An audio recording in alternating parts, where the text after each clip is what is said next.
ہماری شریعت میں نماز کی بڑی اہمیت ہے، بڑی فضیلت ہے، تو اس کے ساتھ اللہ کا قربانی کا حکم دینا قربانی کی اہمیت کو اور قربانی کی فضیلت کو بتلاتا ہے۔ یہ پہلی بات۔ دوسری بات جو ہے قربانی کی فضیلت کو سمجھنے کے لیے وہ یہ ہے کہ جیسے کہ ہم نے شروع میں بھی ذکر کیا، 10ویں تاریخ کا دن دنوں میں سب سے اعظم، سب سے عظیم دن ہے اللہ رب العالمین کی نگاہ میں۔ اللہ کے نبی صلی اللہ علیہ وسلم نے کیا فرمایا؟ قال النبي صلى الله عليه وسلم ان اعظم الايام عند الله تبارك وتعالى يوم النحر ثم يوم القار۔ دنوں میں سب سے بہترین دن، یعنی سال میں جو بھی دن ہے 365 دن ہے اگر، تو وہ کہ سب سے افضل دن، سب سے عظیم دن اللہ رب العالمین کی نگاہ میں اگر کوئی دن ہے تو وہ گویا کہ قربانی کا دن ہے۔ قربانی کا دن جب اللہ تعالیٰ کی نگاہ میں اتنا عظیم دن ہے تو قربانی کے دن قربانی کی عبادت مشروع قرار دی گئی ہے کہ نہیں؟ یعنی قربانی کا جو دن ہے اس دن کی اہم عبادت کیا ہے؟ قربانی ہے۔ تو جس دن کی اللہ کی نگاہ میں اتنی اہمیت ہو، جس دن کی اللہ کی نگاہ میں اتنی فضیلت ہو، تو ظاہر بات ہے کہ اس دن میں کیا جانے والا عمل اللہ کے نزدیک اتنی ہی زیادہ فضیلت کا مستحق ہوگا، فضیلت والا ہوگا۔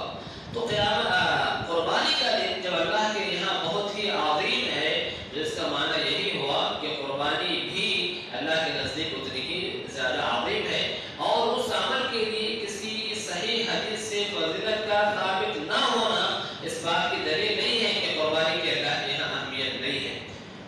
قربانی کی فضیلت کے سلسلے میں 2-4 روایتیں مشہور ہیں جو ہم سنتے رہتے ہیں کہ اللہ کے نبی صلی اللہ علیہ وسلم نے کہا کہ قربانی کے ہر بال کے بدلے تمہیں جو نیکی ملے گی۔ یہ اور اس طرح کی جو روایتیں قربانی کی فضیلت پہ بیان کی جاتی ہیں وہ سند کے اعتبار سے جو ہے ضعیف ہے۔ قربانی جو ہے نا، قربانی کرنے کے لیے شریعت نے ہمیں قربانی کی کچھ شروط بتلائے ہیں، یعنی ان شروط کی پابندی کرنی چاہیے۔ سب سے پہلی بات جو قربانی کے جو شروط میں آئیں گے وہ یہ کہ قربانی کا جانور جو ہے بہیمۃ الانعام سے ہونا چاہیے، یعنی اونٹ، گائے، بکری، دمبا انہی میں سے ہونا چاہیے بس۔ اس کے علاوہ باہر جو ہے قربانی جو ہے باہر کے جانور کی قربانی جو ہے درست نہیں۔ تو یہ بہیمۃ الانعام کا ذکر اللہ نے خود قرآن مجید میں کیا ہے، اور بہیمۃ الانعام کے تحت یہی جانور آتے ہیں جس کے بارے میں ابھی آپ نے سنا۔ قربانی کے جانور کا ایک متعینہ عمر کو پہنچنا ضروری ہے، یعنی ہم کسی بھی جانور کو لے ذبح کرنے نہیں ہوگا، بلکہ قربانی کے جانور کے لیے شریعت نے، اللہ کے نبی صلی اللہ علیہ وسلم نے ہمیں بتلایا ہے کہ آپ جس جانور کا انتخاب کر رہے ہیں وہ جانور جو ہے کچھ عمر کو پہنچنا چاہیے۔ اگر اونٹ ہے تو اس کے لیے 5 سال کا ہونا چاہیے اونٹ کا۔ اگر ہم گائے ذبح کر رہے ہیں تو گائے کے لیے 2 سال کا ہو جانا چاہیے، اور اگر بکرا ہے تو گویا کہ اس کا مسنہ ہونا چاہیے، داتا ہوا ہونا چاہیے، سال بھر مکمل کر لینا چاہیے۔ اور اگر ڈومبا ہے تو اس میں بھی بہتر یہی ہے کہ وہ سال بھر کا ہو، لیکن اگر 6 مہینے یا جو ہے 9 مہینے یا سال بھر کا ہے، داتا ہوا نہیں ہے، تو بھی گویا کہ اس کی قربانی جو ہے جائز ہے۔ تو جانور کا ایک متعینہ عمر کو پہنچنا ضروری ہے، یہ جو ہے قربانی کے شرطوں میں سے ایک اہم شرط ہے۔ اسی طریقے سے قربانی کے جو شروط ہیں اس میں سے ایک یہ ہے کہ جانور کا عیب سے پاک ہونا ضروری ہے۔ جانور کا عیب سے پاک ہونا ضروری ہے۔ جانور آپ جس کا انتخاب کر رہے ہیں قربانی کے لیے اس میں جو ہے عیب نہیں ہونے چاہیے، عیب نہیں ہونے چاہیے۔ کیسے عیب نہیں ہونے چاہیے؟ جس کے بارے میں اللہ کے نبی صلی اللہ علیہ وسلم نے کہا کہ وہ جانور کیا نہ ہو، کانا نہ ہو، جس کا کانا پر بالکل واضح ہو، ایسے بیمار نہ ہو جس کی بیماری بالکل واضح ہو، اور جو ہے ایسے لگڑا نہ ہو جس کا لگڑا پر واضح ہو، اور نہایت ہی دبلا پتلا جانور نہ ہو۔ تو یہ آپ صلی اللہ علیہ وسلم نے چاروں شرط بتلائے، چاروں شرط بتلائے۔ جانور کانا نہ ہو جس کا کانا پر واضح ہے، اسی طریقے سے وہ جانور بیمار نہ ہو جس کی بیماری واضح ہو، اور جو ہے وہ جانور لگڑا نہ ہو جس کا لگڑا پر واضح ہو، اور اسی طریقے سے نہایت ہی دبلا پتلا جو ہے جانور قربانی میں نہیں ہونے چاہیے۔ یہاں ظاہر ہو کہا، یعنی اس کا مطلب یہ ہے کہ اگر مثلا تھوڑا بہت عیب ہو، واضح عیب نہ ہو، تو گویا کہ ایسے جانور کی قربانی کی جا سکتی ہے۔ لیکن سوال یہ ہے کہ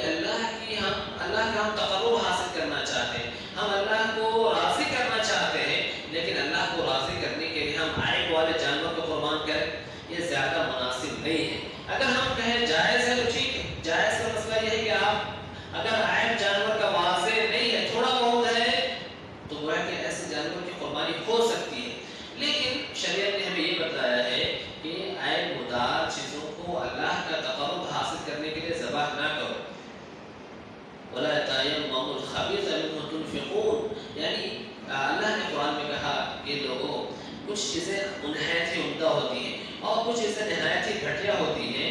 آپ تم اللہ کا قربت حاصل کرنا چاہتے ہو عمدہ چیز کو چھوڑ چھاڑ کے یعنی گھٹیا چیز کو اللہ کے نام پیش کرنا چاہتے ہو, ایسا جو ہے تمہیں ہرگز نہیں کرنی چاہیے.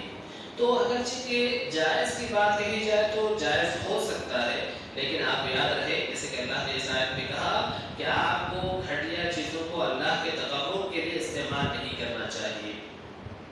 چوتھی جو شرط ہے وہ یہ کہ قربانی کے جانور کو قربانی کرنے کے وقت میں ذبح کیا جائے, اور قربانی کا وقت ہم جانتے ہیں کہ عید کی نماز پڑھنے کے بعد سے شروع ہوتا ہے اور یہ آخری دن تک جاری رہے گا. ایام تشریق کے سورج ڈوبنے سے پہلے تک جو ہے ہم قربانی کر سکتے ہیں, چاہے دن میں کریں چاہے رات میں کریں, دونوں جگہوں میں آپ کے لیے قربانی کرنا جو ہے جائز ہے.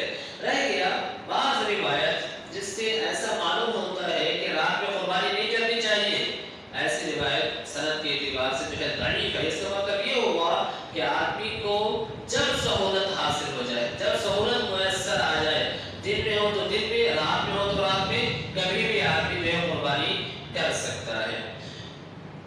قربانی سے متعلق اور بھی بہت سے مسائل ہیں, جیسے کہ قربانی سے متعلق بعض باتیں اور بھی ذکر کرتے ہیں. قربانی کی یہ شرط ہو گیا. رہ گیا جب قربانی کرنے کا ہم ارادہ کرتے ہیں تو ہم اس بات کا ارادہ کریں کہ جیسے ہی ذی الحجہ کا مہینہ شروع ہو جاتا ہے, اگر ہم ذی الحجہ سے پہلے سے ہماری قربانی کی نیت ہے تو گویا کہ ذی الحجہ کا مہینہ جیسے شروع ہو جاتا ہے ہمیں بال اور ناخن نہیں کاٹنے چاہیے. بالخصوص وہ آدمی جو قربانی کر رہا ہے, یعنی گھر کا ذمہ دار جو قربانی کر رہا ہے, اسے چاہیے کہ وہ بال اور ناخن نہ کاٹے. رہ گیا گھر کے بقیہ افراد جو قربانی نہیں کر رہے ہیں یا جس کی طرف سے قربانی نہیں ہم کر رہے ہیں, اس کے سلسلے میں یہ حکم نہیں ہے. لیکن ایک حدیث ہے جس کی روشنی میں یہ بات معلوم ہوتی ہے کہ جو آدمی قربانی نہ کر رہا ہو اسے بھی بال اور ناخن نہیں کاٹنے چاہیے. اگر وہ ذی الحجہ کے چاند نظر آنے کے بعد بال اور ناخن نہیں کاٹتا ہے اور قربانی کے دن اگر وہ بال اور ناخن کاٹ لیتا ہے تو گویا کہ اسے قربانی کی طرح ثواب ملے گا. تو ہم میں سے ہر شخص کی خواہش ہے کہ اسے ثواب ملے. اگر وہ قربانی نہیں کر رہا ہے یا قربانی کی استطاعت نہیں ہے تو اللہ کے نبی صلی اللہ علیہ وسلم نے اس روایت میں جو قربانی کا ثواب حاصل کرنے کی جو ترکیب بتلائی ہے یہ ہر انسان کے بس کی بات ہے, ہر شخص کے بس کی بات ہے. ہر آدمی کو اس بات کی کوشش کرنی چاہیے کہ اگر وہ عملاً قربانی کا نہیں کر پا رہا ہے, قربانی کا ثواب حاصل نہیں کر پا رہا ہے, تو گویا کہ حکماً ہی صحیح قربانی کرنی چاہیے, چاہے وہ بال کی قربانی ہو چاہے وہ ناخن کی قربانی ہو. لہٰذا ہمیں اس بات کا ذرا شدت سے اہتمام کرنا چاہیے. ظاہر بات ہے کہ قربانی کا جانور کیسا ہونا چاہیے؟ قربانی کا جانور ایسے ہونے چاہیے جو نہایت صحت مند جانور ہو, موٹا تازہ جانور ہو, دیکھنے میں رنگ وغیرہ یہ بھی اچھے ہوں. ہم ایسے جانور کا انتخاب کریں. اس کے سلسلے کی بہت سی دلیلیں ہیں جس کے تذکرہ کرنے کے جو ہے وقت نہیں. ایک بات جو ہے یہاں پہ وہ یہ کہ صحابہ کرام رضوان اللہ علیہم اجمعین, اللہ کے نبی صلی اللہ علیہ وسلم کے زمانے میں اور بعد کے زمانے میں بھی لوگ قربانی کا جانور کافی وقت پہلے خرید لیا کرتے تھے اور اسے کھلا پلا کر موٹا تازہ کرتے تھے. تو جس کا معنی یہ ہوا کہ ہم قربانی کے جانور کا جب انتخاب کریں تو گویا کہ ان چیزوں کا خیال رکھیں, رنگ کے اعتبار سے بھی اچھا ہو, دیکھنے میں بھی اچھا ہو, ہے نا, موٹا تازہ صحت مند اور توانا ہو. ہم ایسے جانور کا قربانی کے لیے انتخاب کریں. قربانی کے جانور میں خصی کیا ہوا جانور اور غیر خصی کیا ہوا جانور دونوں کی قربانی جو ہے جائز ہے. چاہے وہ خصی کیا ہوا تو بھی یا خصی نہیں کیا ہوا ہے تو بھی دونوں کی قربانی جائز ہے, دونوں کی قربانی میں کوئی حرج نہیں ہے. اسی طریقے سے ایک گھر والے کی طرف سے ایک ہی قربانی کافی ہے. ایک گھر والے کی طرف سے ایک ہی قربانی کافی ہے, یعنی گھر کا ذمہ دار قربانی کرے تو گویا کہ قربانی اگرچہ کہ اسی کی طرف سے ہوگی لیکن ثواب جو ہے انشاءاللہ العزیز گھر کے تمام افراد کو ملے گا.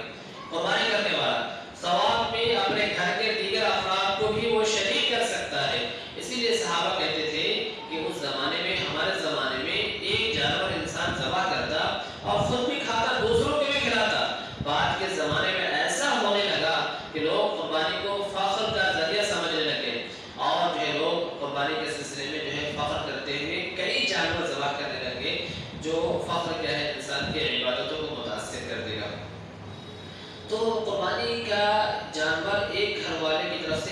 قربانی کرنا کافی ہے.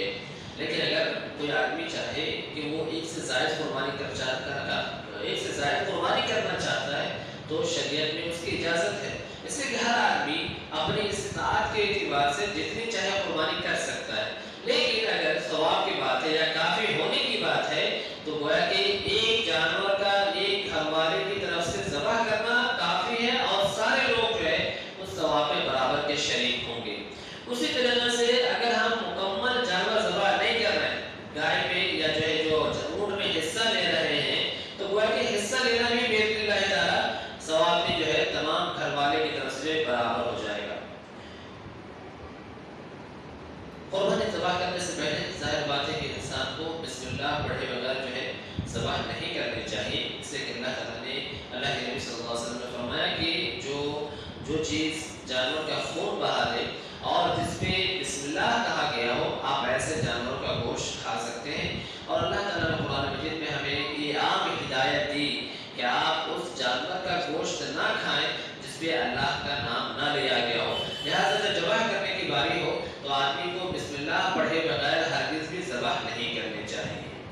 ذبح کرنے سے پہلے ذبح کے جو آداب شریعت نے ہمیں بتلائے ہیں وہ یہ کہ ہمیں چاقو نہایت ہی اچھے سے تیز کر لینا چاہیے.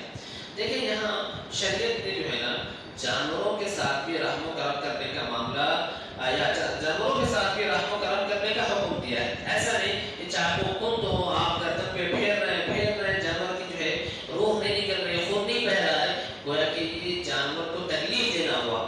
اللہ تعالیٰ نے اور اللہ کے نبی صلی اللہ علیہ وسلم نے ہمیں یہ تعلیم دی ہے کہ آپ جب جانور کو ذبح کرنا چاہیں سب سے پہلے اس بات کا اہتمام کریں کہ چاقو آپ جو ہے اچھے سے تیز کر لیں تاکہ جانور پہ جب ہم چلائیں تو فوراً اس کی روح ختم ہو جائے اور اس کو جو ہے زیادہ تکلیف نہ ہو.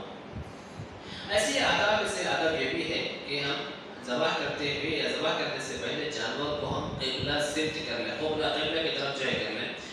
اور ذبح کرتے ہوئے یہ جائز ہے کہ ہم قربانی کے گردن پہ جانور کے گردن پہ پیر رکھ سکتے ہیں، اس میں کوئی ممانعت نہیں ہے. ذبح کے آداب میں سے یہ بھی ہے کہ آدمی کو اگر خود سے جانور ذبح کرنا آ رہا ہو تو گویا کہ اسے اپنے قربانی کا جانور خود سے ذبح کرنا چاہیے. اللہ کے نبی صلی اللہ علیہ وسلم سے متعلق جو بھی روایتیں آئی ہیں سب میں یہی بات ہے کہ آپ نے اپنے قربانی کا جانور خود سے ذبح کیا. ہاں اگر آدمی چاہے تو دوسروں کو نائب بنا سکتا ہے، جیسے حجۃ الوداع کے موقع پر آپ صلی اللہ علیہ وسلم نے 100 جانور ذبح کیے جس میں سے 63 آپ نے اپنے ہاتھوں سے ذبح کیا تھا اور بقیہ جو جانور تھے آپ کی طرف سے حضرت علی رضی اللہ تعالیٰ عنہ نے جو ہے ذبح کیے تھے. احادیث سے یہ بات معلوم ہوتی ہے کہ آدمی کو جب وہ قربانی کا جانور ذبح کر رہا ہو تو گویا کہ اس کے گوشت سے اڑوس پڑوس غریب مسکین سب کا خیال کرنا چاہیے. اسی لیے علماء نے یہ بات ذکر کیا ہے کہ اگر ممکن ہو کہ آپ قربانی کے جانور کا 3 حصہ کریں تو گویا کہ یہ جائز ہے اور بہتر ہے. اگر کوئی آدمی 3 حصہ نہیں کر رہا ہے یا جو ہے کسی اور کو کھانے کے لیے نہیں دے رہا ہے، کسی اور کو ہدیہ وغیرہ نہیں دے رہا ہے تو حرج نہیں ہے. لیکن گویا کہ جانور میں گوشت آپ نے اللہ کے لیے ذبح کیا، قربانی اللہ کے لیے آپ نے کیا ہے، تو اللہ تعالیٰ ہمیں اور آپ یہ تعلیم دیتے ہیں کہ ہم ان میں سے کچھ حصہ اپنے اڑوس پڑوس کے لوگوں کو بھی دیں، ہدیہ بھی دیں اور اس میں غریب اور مسکینوں کا بھی خیال رکھیں. اس طرح سے اور بھی جو ہے مسائل ہیں، جیسے کہ گوشت میں سے قربانی کے جانور کے گوشت میں سے یا کوئی بھی چیز قصائی کو یا ذبح کرنے والے کو جو اجرت لے کے ذبح کرتے ہیں بطور اجرت دینا درست نہیں. ہمارے پاس ہم کو ذبح کرنا نہیں آ رہا ہے، چمڑا نکالنے نہیں آ رہا ہے، بوٹیاں بنانے نہیں آ رہا ہے، ہم نے قصائی کو اجرت پر رکھا ہے تو اجرت میں جو ہے نا قربانی کی کوئی بھی چیز نہیں دی جا سکتی ہے. آپ نے جو بھی طے کیا ہے اجرت دے دیں اور اس کے بعد جو بھی آپ گوشت بطور ہدیہ دینا چاہیں آپ ہدیہ کے طور پر دے سکتے ہیں، لیکن اجرت کے طور پر قصائی کو جانور میں سے کچھ بھی نہیں دیا جا سکتا. حتیٰ کہ رسی میں نہیں دی جا سکتی، کھال بھی نہیں دیا جا سکتا ہے، جانور کے اوپر اگر کوئی جھول ہو وہ بھی نہیں دیا جا سکتا. تو بطور اجرت قربانی کی جانور کی کوئی بھی چیز نہیں دی جا سکتی ہے. اجرت آپ دے دیجئے، آپ کو اس کے بعد جو کچھ بھی لگے آپ جو ہے بطور ہدیہ اسے دے سکتے ہیں. قربانی گوشت آپ جب تک چاہیں جو ہے محفوظ کر سکتے ہیں۔ اب یہاں ایک بات ہے جس پہ ختم کرنا چاہتے ہیں، وہ یہ کہ میت کی طرف سے قربانی کا کیا معاملہ ہے، میت کی طرف سے قربانی کا کیا حکم ہے۔ جب قربانی کا ایام آتے ہیں تو یہ سوال ہم میں سے بہت سے لوگوں کے ذہنوں میں آتا ہے، یا بہت زیادہ جو ہے سوال کیا جاتا ہے۔ دیکھ لیجیے، قربانی کی میت کی طرف سے جو قربانی کی جو بات ہے، اس میں اگر دیکھا جائے تو اللہ کے نبی صلی اللہ علیہ وسلم سے کوئی صحیح روایت جو ہے موجود نہیں ہے جس میں آپ نے یہ کہا ہو کہ میت کی طرف سے قربانی کیا جائے۔ اللہ کے نبی صلی اللہ علیہ وسلم سے کوئی صحیح دلیل ایسی نہیں ملتی جس کی بنیاد پر ہم کہہ سکتے ہیں کہ میت کی طرف سے قربانی کرنا چاہیے۔ اگر میت کی طرف سے قربانی ہی کرنا ہے تو اس سے بہتر طریقہ تو یہ ہے کہ آپ میت کی طرف سے اتنے پیسے صدقہ کر دیں، اور میت کو صدقہ کا فائدہ پہنچتا ہے، اس میں کسی قسم کا اختلاف نہیں، کسی قسم کا شبہ نہیں ہے، بالکل صحیح اور درست طریقہ ہے۔ اگر جو رقم ہم میت کی طرف سے بطور قربانی کرنا چاہ رہے ہیں، اسی رقم کو ہم میت کی طرف سے اگر صدقہ کر دیتے ہیں تو وہ سب سے بہترین طریقہ ہے یہ، اور بنا اختلاف آپ کا دل بھی مطمئن رہے گا، آپ شبہ سے باہر رہیں گے کہ میت کی طرف سے قربانی ہوئی یا نہیں ہوئی۔ تو جو چیز نہایت ہی صحیح ہو، جس کے جائز ہونے میں اور درست ہونے میں کسی قسم کا اشکال نہ ہو، ہمیں وہ طریقہ اپنانا چاہیے، ہمیں وہ ترکیب کرنی چاہیے۔ لہٰذا زیادہ صحیح بات یہی ہے کہ اگر آپ واقعی اپنے میت کو فائدہ پہنچانا چاہتے ہیں تو آپ ہمیشہ اس کے لیے دعائیں کریں۔ یہ صحیح ترکیب ہے، ہمیشہ کے لیے روزانہ آپ دعائیں کریں، ہر نماز میں آپ دعائیں کریں، قبرستان کی زیارت کریں، وہاں جا کر کے آپ اس کے لیے جو ہے مغفرت کی دعا کریں، نمازوں میں دعا کریں، نمازوں میں دعا کریں۔ اور اگر ایسا نہیں کہ ہم سال میں ایک مرتبہ قربانی ہی کے موقع سے فائدہ پہنچانا چاہیں، بقیہ سال بھر ہم جو قائم رہیں، یہ درست نہیں ہے۔ اگر قربانی کی بات ہے تو اس میں سب سے مناسب ترکیب یہ ہے، مناسب طریقہ یہ ہے کہ ہم اتنی ہی رقم کو یا اس سے زیادہ یا اس سے کم ہم کیا کریں، میت کی طرف سے صدقہ کرتے ہیں۔ یہ گویا کہ ثواب پہنچانے کا نہایت ہی اہم اور بہت ہی اعلیٰ طریقہ ہے، جس کے ذریعے سے ہمارے مرحومین کو انشاءاللہ فائدہ پہنچے گا۔ تو یہ کچھ باتیں تھیں جو آج کے درس میں نے کہنے کا ارادہ کیا تھا۔ اللہ رب العالمین سے دعا ہے کہ اللہ تعالیٰ ہماری تمام عبادتوں کو قبول کرے، ہمیں ہر عبادتوں میں ریا اور نمود سے بچائے۔ اقول ما سمعت واستغفر الله لي ولكم ولسائر المسلمين من كل ذنب فاستغفروه انه هو الغفور الرحيم۔ السلام علیکم ورحمۃ اللہ وبرکاتہ۔